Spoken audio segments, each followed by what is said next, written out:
fait la force d'une armée, ce n'est pas son équipement, mais c'est l'homme qui sert. On parle de la RDC aujourd'hui comme un problème, et non pas comme une solution à des problèmes de stabilité et de paix dans la région. La RDC, c'est encore ce pays incapable, malgré ses terres arabes, de nourrir notre peuple, malgré la disponibilité de la main-d'œuvre. C'est dont on a toujours parlé. La RDC compte parmi les 5 nations les plus pauvres au monde, contrairement à ce que l'on dit. 5 nations parmi les plus pauvres. Et sa population, plus de 60%, vit avec moins de $2 par jour. Monsieur Jean-Pierre Lissanga Bonganga a décidé de ne pas déposer sa candidature à la magistrature suprême, essentiellement pour des raisons idéologiques. En effet, formaté et moulé dans l'école de feu Etienne Tshisekedi wa Mulumba.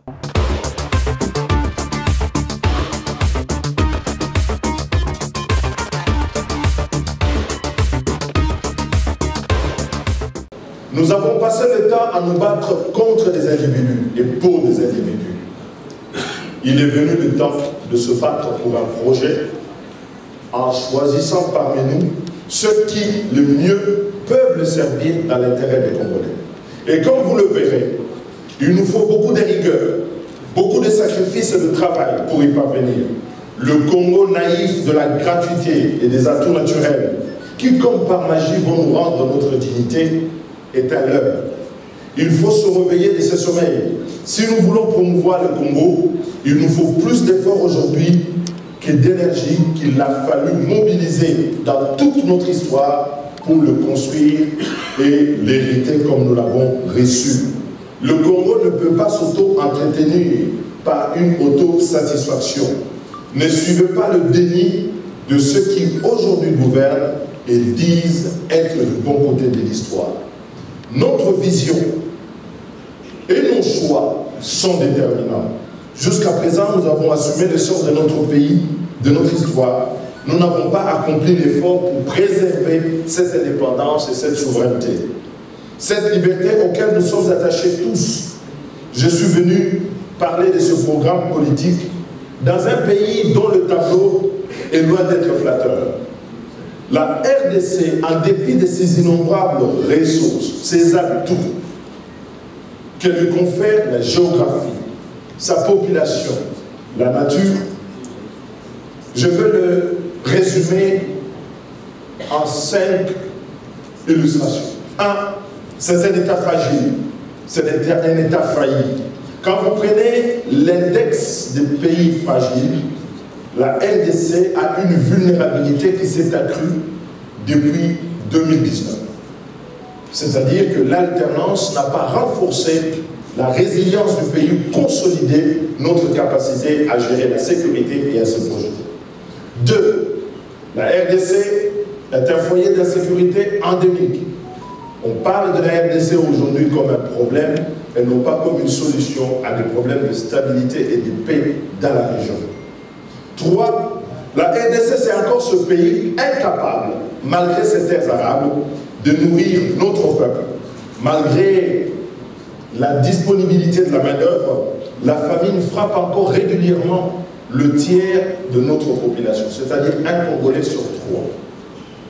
4. La RDC est parmi les nations les plus corrompues. La corruption ici, elle est endémique et touche toutes les strates de la société. Et enfin, c'est ce contraste dont on a toujours parlé. La RDC compte parmi les 5 nations les plus pauvres au monde, contrairement à ce que l'on dit. 5 nations parmi les plus pauvres. Et sa population, plus de 60%, vit avec moins de $2 par jour. La refondation du Congo, c'est pour mettre fin à ces tableaux et donner une nouvelle perspective à notre pays. Un autre Congo est possible et nous pouvons en écrire la nouvelle histoire. C'est au nom de ce projet que je me suis présenté à l'élection présidentielle. J'ai observé et analysé pendant mes années au service de la nation au sein du Parlement comme député de l'opposition. J'ai conduit plusieurs réformes. J'ai initié plusieurs projets. Mais hélas, ces derniers mois, en parcourant le cœur vibrant de notre pays, j'ai remarqué que ce qui a fait que dans notre pays, rien ne change. Pire encore, et conduit notre pays à l'effondrement progressif de l'héritage commun que nous avons reçu de nos prédécesseurs, c'est le manque de vision, le manque de détermination, le manque de travail. Pour les femmes et les hommes de la RDC que j'ai rencontrés, pour la jeunesse qui nous interpelle chaque jour, l'espoir à notre pays s'est perdu. Le constat est implacable. Nous sommes agressés dans notre foyer, exclus du partage des fruits de la croissance économique, marginalisés dans l'économie nationale, expropriés de nos ressources naturelles, privés des libertés et de justice, où les autorités affirment sans pince, sans rire, qu'ils peuvent écraser au mépris des droits de l'homme et des libertés, et pourtant, ce qui constitue leur premier devoir. Le Congolais n'est pas donc protégé par son État, ni au Congo, ni à l'étranger. Et c'est dans ce contexte que le projet de la refondation vise 3 objectifs. Le premier, c'est rassembler la communauté nationale autour d'un projet qui peut fédérer et porter du sens et du progrès pour tous. 2, redonner à notre pays le fondement d'un État de stabilité et de la protection de ce que nous avons reçu en héritage et cesser d'appartenir à ces États fragiles auxquels nous nous sommes habitués. 3, restaurer la dignité des citoyens congolais en apportant des réponses aux défis de notre temps pour rendre au peuple congolais, en particulier à la jeunesse, les raisons d'espérer de leur pays. Le programme de la refondation que je vous présente aujourd'hui est donc un chemin de la reconquête de notre souveraineté, de notre liberté, de la dignité de chaque citoyen, pour en faire un acteur à part entière de l'histoire de notre pays. Il s'articule autour de 5 axes stratégiques, choisis parmi les priorités nationales autour de 35 mesures clés assorties d'un cadre d'exécution que je vous invite à découvrir et à voyager avec moi.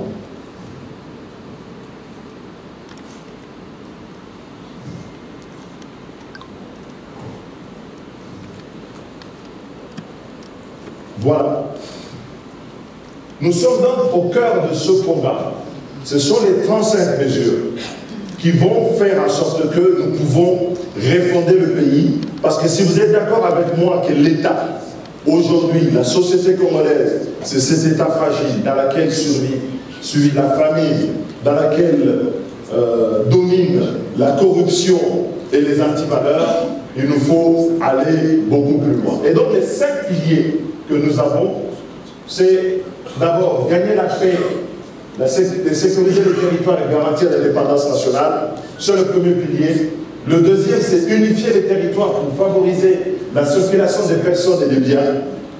Restaurer l'intérêt général et le sens du bien commun, toute chose qui a été perdue par la gestion de l'État par nos gouvernants.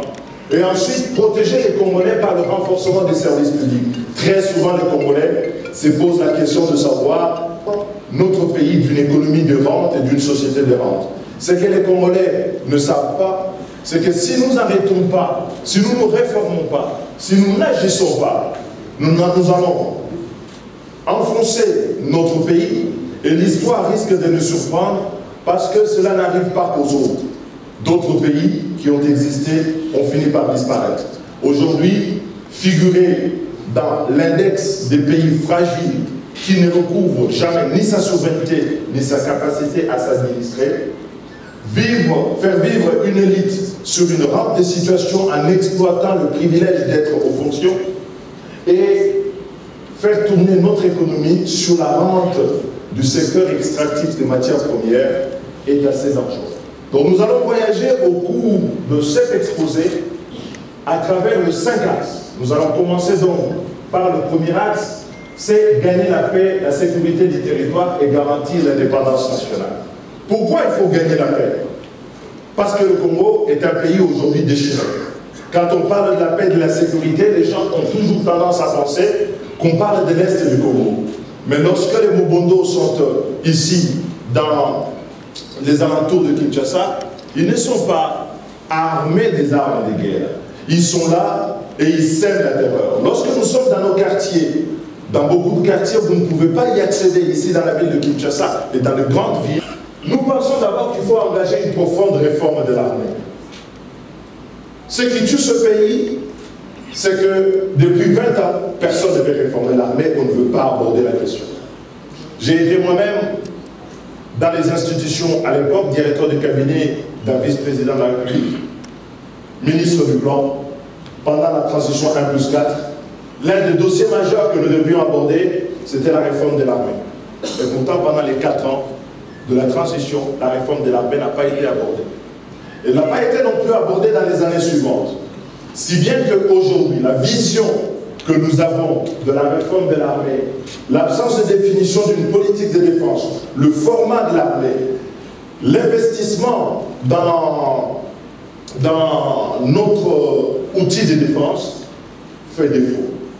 Il faut défaut que beaucoup imaginent que pour restaurer la sécurité et la paix, la défense de notre territoire est garantie à chacun de nos citoyens qu'un tiers qui veut y toucher, il trouvera une réponse proportionnée et appropriée pour restaurer la paix. Et dans le cadre de la défense, notamment en construisant une nouvelle base militaire sur la partie est du pays où nous pouvons reconditionner nos forces, où nous pouvons réadapter nos forces et montrer que dans le cadre de la défense nationale, nous avons des objectifs clairs en termes de hommes qui servent l'armée. Il faut savoir que ce qui fait la force d'une armée, ce n'est pas son équipement, mais c'est l'homme qui sert. Alliance des pros, Etienne Tshisekedi wa Mulumba, APTEM en sigle. Déclaration politique. L'opinion se souviendra que l'APTEM, mouvement d'avant-garde du peuple congolais, et fer de lance de la vulgarisation des nobles idéaux d'Etienne Tshisekedi wa Mulumba, d'heureuse mémoire, avait son candidat président de la République en la personne de Jean-Pierre Lisanga Bonganga.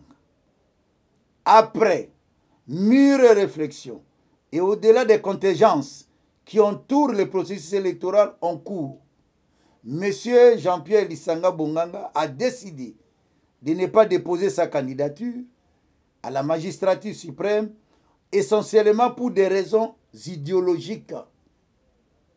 En effet, formaté et moulé dans l'école de feu Etienne Tshisekedi wa Mulumba, Jean-Pierre Lisanga Bonganga est, au même titre que le président Félix-Antoine Tshisekedi Tshilombo, un puzzle du sphinx délimité d'heureuse mémoire. De ce point de vue, quelles que soient certaines divergences qui peuvent l'opposer au président de la République, il va de soi que M. Jean-Pierre Lisanga Bonganga se retire de la présidentielle du 20 décembre 2023 pour permettre à M. Félix-Antoine Tshisekedi Tshilombo, chef de l'État, avec qui il a mené les mêmes combats politiques pour le triomphe de la démocratie, le bien-être social et l'émergence d'un État de droit en République démocratique du Congo, de remplir pour un second mandat. Pour l'APTEM, Jean-Pierre Lisanga Bonganga, président.